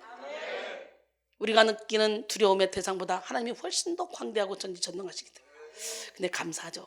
여러분은 얼마나 감사해. 360일 마음껏 부르짖을 수 있는 교회가 있고 혼자 부르짖으려면 힘들 텐데 여기서 마음껏 함께 부르짖어주고 또 이렇게 영적인 설교 말씀을 계속 들려주는 그런 교회가 있으니 얼마나 감사합니까? 여러분 죄가 많아서 허물이 많아서 하나님 앞에 나가지 못하신 분이 계십니까? 하나님이 원하시는 제사는 상한 심령의 제사입니다. 시편 51편 17절에 하나님께서 구하시는 제사는 상한 심령이라. 하나님이여 상하고 통회하는 마음을 주께서 멸시하지 아니하시리라 그랬어요. 시편 5편 7절에 보니까 오직 주는 나의 풍성한 사랑을 힘입어 주의 집에 들어가 주를 경외함으로 성전을 향하여 예배하리라. 인간은 두려운 것도 많고 상처 입은 것도 많고 죄 지은 것도 많지만 사랑이 풍성하신 하나님이 그런 인간의 진솔한 예배를 기뻐 받으십니다. 인생이 가져다주는 두려움과 공포 앞에서 우리는 하나님께 부르짖어야 됩니다. 잠깐 두려움을 떨쳐내려고 온갖 방법을 쓰지만 근본적인 두려움은 해결되지 않습니다.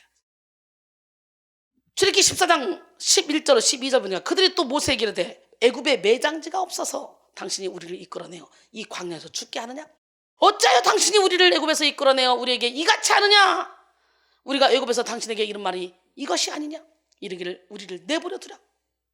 우리가 애굽 사람을 섬길 것이라 하지 아니하더냐? 애굽 사람을 섬기는 것이 광야에서 죽는 것보다 낫게노라 그랬어요. 참 이스라엘 백성들을 안타까운데 이 모습이 여러분의 모습이 아닌가 한번 봐봐. 차라리 내가 노예 생활 할지언정 힘들게 싸우고 싶지 않다. 그냥 귀신이 연해서 살게 편하게 살게 놔둘 것이다. 나 이거 싸운다가 피 흘리게 싸우다가 나 이러다 지쳐 죽겠다. 나 안 싸운다. 우리 하나님은요 죄와 싸우기를 피 흘리기까지 하셨어요. 이스라엘 백성들이 두려움에 떨게 되니 차라리 자신을 노예로 만들었던 애굽으로 돌아가자고 애굽으로 가겠다고 외쳤습니다. 두려움이 믿음을 삼켜버린 거예요.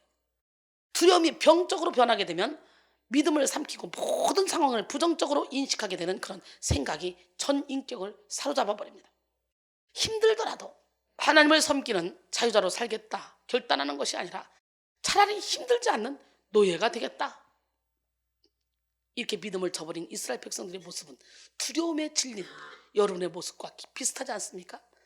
결국은 하나님이 아무리 권면을 해도 끝까지 원망하고 불평했던 이스라엘 백성들 결국은요 여호수아 칼렙 빼놓고 싹 다 출애굽 1세대는 광야에서 죽어버리잖아요.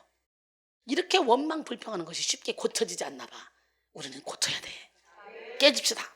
부서집시다. 무너집시다. 우리 또한 감당할 수 없는 두려움이 엄습해 올 때 차라리 잠깐의 두려움을 모면하기 위해서 온갖 사람의 방법을 써보지만 그것은 진정한 해결책이 아니라는 걸 알아야 돼요. 다윗도 현실 도피하고 싶은 마음이 있었습니다.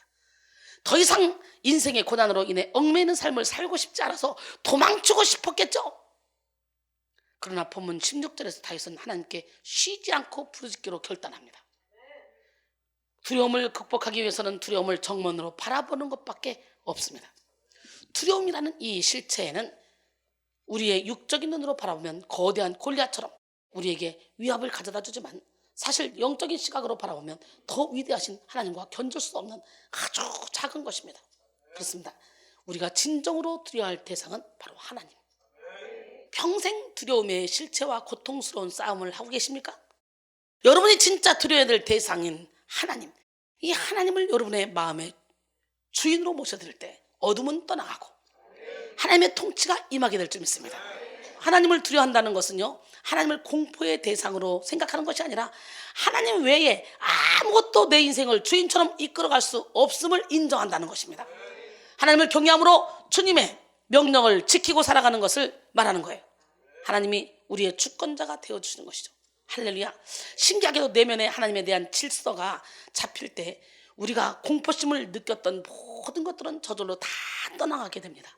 이걸 경험하게 돼요. 다윗은 이것을 인정했기 때문에 그 어두운 상황 속에서도 하나님께 부르짖기로 결단을 했던 것입니다. 여러분은 오늘 이 시간 뜨겁게 부르짖으며 하나님께 나아갈 때 우리의 기도에 즉시 응답해주는 하나님을 온몸으로 체험하게 될 줄 믿습니다. 그 다음에 병적인 두려움에서 자유하는 방법은 모든 짐을 주님께 맡기는 거예요. 뭐 하는 거? 오늘 이 시간에 여러분의 모든 짐을 주님께 맡깁시다. 존 버년의 저서 철로역정에 보면요, 이런 글이 나옵니다. 무거운 짐을 진 남자가 가파른 언덕 아래 이르렀습니다. 언덕 한쪽 옆에는 어두운 무덤이 입을 쫙 벌리고 있습니다. 그는 구부정하게 몸을 구부리고 언덕을 오르기 시작했습니다. 그러나 오르면 오를수록 경사가 급해져 거의 기어 올라갔습니다. 그는 마지막 힘을 다해 꼭대기에 올라 위를 쳐다봤습니다. 거기에는 놀랍게도 그리스도의 십자가가 있었습니다. 그리고 어느 때보다도 밝은 태양이 그 거무스름한 십자가 나무에 빛을 비췄습니다. 그 순간 짐을 동염했던 가죽끈이 느슨해졌습니다. 그러더니 끈이 스스로 확 풀렸습니다. 무거운 짐이 무게중심을 잃고 땅에 떨어졌습니다. 언덕 아래로 구르며 부서지기 시작했습니다. 이 짐은 점점 빠르게 굴러 열린 무덤의 입으로 확 들어갔습니다. 아무리 내려놓으려고 해도 풀리지 않던 짐이 십자가 언덕에 오르자 그의 눈에서 영원히 사라졌습니다. 할렐루야! 우리의 모든 수고하고 무거운 짐, 십자가를 바라볼 때 다 끝납니다.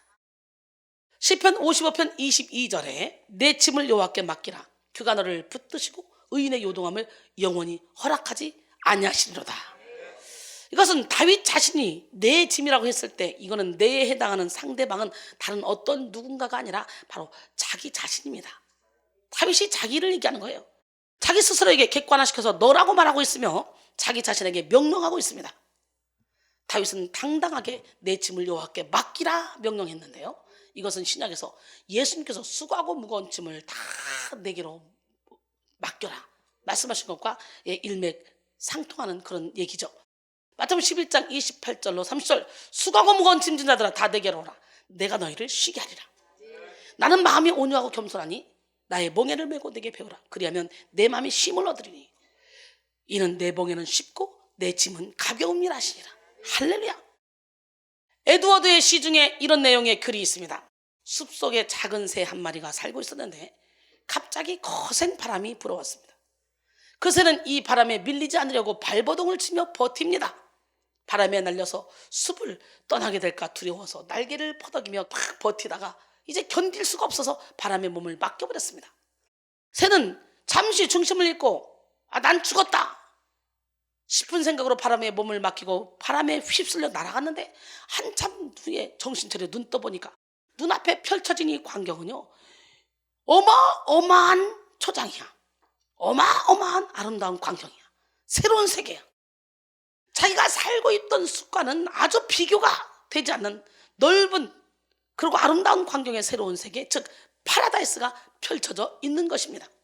이와 같이 우리가 가지고 있는 병적인 두려움의 짐을 다 주님께 맡기면 주님이 치료해 주시고 진리 안의 자유 가운데 더 넓은 세계로, 더 깊은 세계로, 더 높은 세계로, 더 아름다운 세계를 우리를 인도해 주실 줄 믿습니다. 여호와께 짐을 다 맡기면 여호와께서 붙들어 주십니다. 무서워서 붙잡고 있죠? 오늘 맡깁시다. 너를 붙드시고 라고 번역된 에칼르 켈레카는 영양분을 공급하다, 잡다, 지지하다라는 의미를 가지고 있습니다. 하나님께서 흔들리는 갈대 같은 우리의 지지대가 되어주셔서 흔들리지 않도록 붙들어 주신다는 의미겠죠. 그리고 붙들어 주시면서 끊임없이 영적 영양분을 공급해 준다는 것을 의미합니다. 하나님이 붙드시는 것은 상한 갈대같이 꺾일 수 있는 연약한 심령을 붙들어 주시고, 두 번째는 하나님의 능력을 의지하는 사람을 붙들어 주십니다. 즉 자신의 능력을 의지하지 않고 하나님의 능력을 의지하는 자를 붙들어 주신다는 거예요. 인간이 스스로 강하다고 자부하는 것이 큰 착각입니다. 우리는 하나님의 능력을 의지해야만 행복한 삶을 살아갈 수가 있습니다. 있는 모습 그대로 나오면 하나님이 붙들어 주십니다.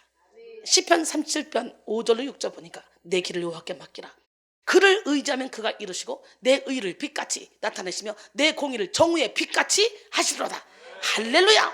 우리는 있는 모습 그대로, 연약한 모습 그대로, 추악한 모습 그대로, 죄 지은 모습 그대로 주님 앞에 나가기만 하면 돼요.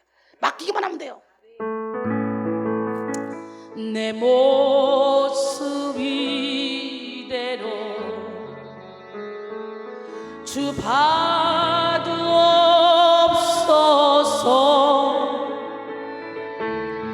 날 위해 돌아가신 주 날 봐두옵소서.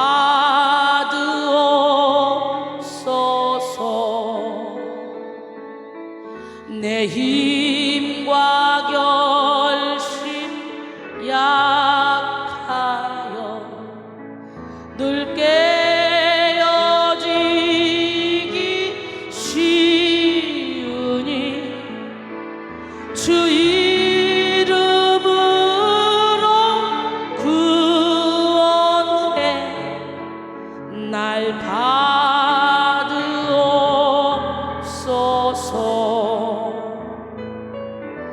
내 모습 이대로 주 받으옵소서.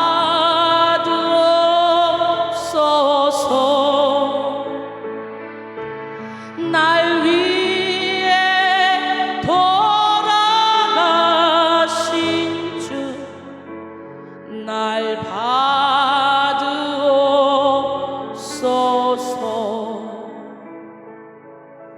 여러분, 주님 앞에 여러분의 모든 짐을 다 맡깁시다. 짐을 맡기면 여호와께서 다 붙들어 주십니다. 또 짐을 다 맡기면 의인의 요동함을 영원히 허락하지 않으십니다. 22절에서 요동함이라고 번역된 모트는 실족이라는 뜻도 있습니다.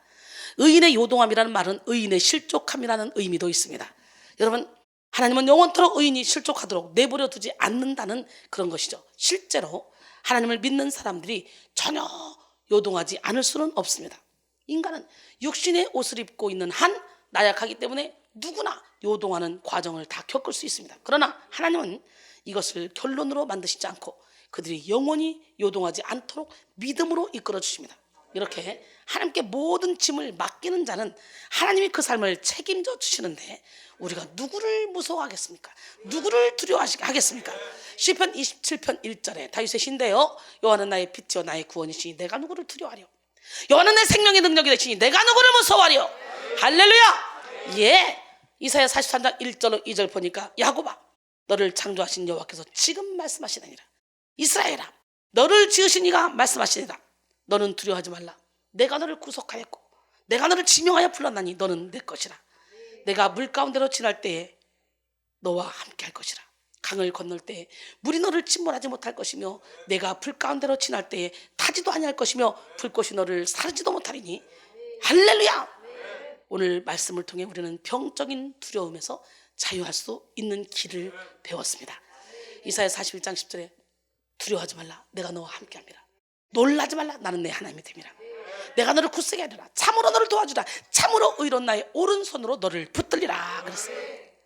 하나님을 더 신뢰하라고 두려움에 직면하게 하실 때에 그 두려움이 가져다주는 공포심에 압제되는 것이 아니라 하나님께 부르짖고 모든 짐을 맡겨 병적인 두려움을 확 뚫고 나와서 진리 안의 자유 가운데 거하시기를 원합니다. 여러분이 예수를 믿는다고 고백한 그 순간부터요, 어떤 환경이 여러분에 펼쳐진다 할지라도 그것은 하나님이 여러분을 훈련시키기 위해서 잠시 여러분에게 지금 고난을 허락하신 것일 뿐, 우리를 향한 하나님의 생각은 고난이 아니에요. 재앙이 아니에요. 미래의 희망과 소망을 주려는 거예요. 평안을 주려는 것이에요. 결론적으로 오늘 우리는 성령의 치유와 자유, 두 번째 시간 병적인 두려움에서 자유하라 라는 제목으로 함께 은혜를 나눴습니다. 여긴 본인은 두려움이 없다고 생각하는데 말이 너무 많은 사람도 병적인 두려움 때문에 나를 커버하기 위하며 말이 없는 사람도 병적인 두려움 때문에 그냥 실수할까 봐 입을 다물고 있는 거예요. 여러분, 너도 나도 할 것이 병적인 두려움을 다 갖고 있어. 오늘 이 두려움 다 몰아내야 돼.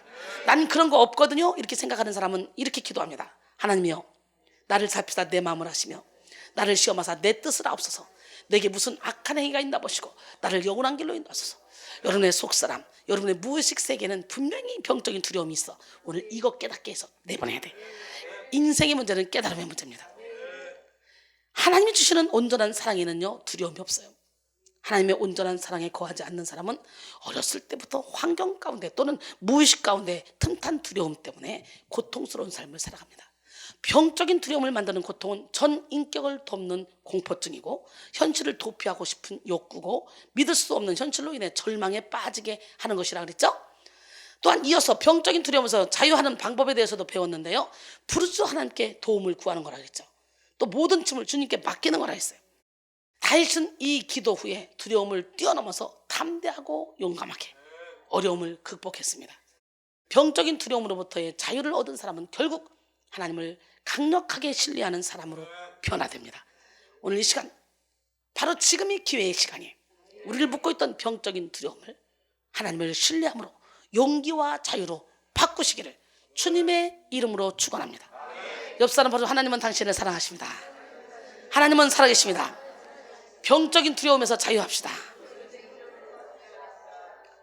너도 나도 병적인 두려움이 없다고 생각하고 싶겠지만 제가 영성 훈련을 시키다 보면 멀쩡한 사람들도요 자기의 아킬레스건 그거 한번 딱 건드리면 완전히 두려워서 자기가 자기를 지키려고 아주 그냥 오버하면서 혈기를 내고 분노를 내더라고요. 오늘 모든 공포에서 해방되길 원해요. 죄짐 맡은 우리 구주 그 주님께 우리 죄짐을 다 맡길까요? 그리고 병적인 두려움으로부터 자유할까요? 죄짐 맡은 우리 구주 어찌 좋은 친구인지 걱정 근심 무거운 짐 우리 주께 맡기세. 주께 고함 없는 거로 복을 얻지 못하네. 사람들이 어찌하여 아랠 줄을 모를까. 죄짐 맡은 우리 구주 어찌 좋은 친구인지 걱정 근심 무거운지 우리 주께 맡기세. 주께 고함 없는 거로 복을 얻지 못하네. 사람들이 어찌하여 아랠 줄을 모를까. 시험 걱정 모두 괴로움 없는 사람 누군가 부질없이 낙심 말고 기도드려 아뢰세. 이런 진실하신 친구 찾아볼 수 있을까. 우리 약함하시오니 어찌 아니하될까. 근심 걱정 무거운 짐 아니신 자 누군가 피난처는 우리 예수 주께 기도드리세. 세상 친구 멸시하고 너를 조롱하여도 예수 품에 안기어서 작은 위로받겠네. 성령 받으라 성령 받으라 예수 내게 말씀하셔서. 성령 받으라 성령 받으라 예수 내게 말씀하셔서.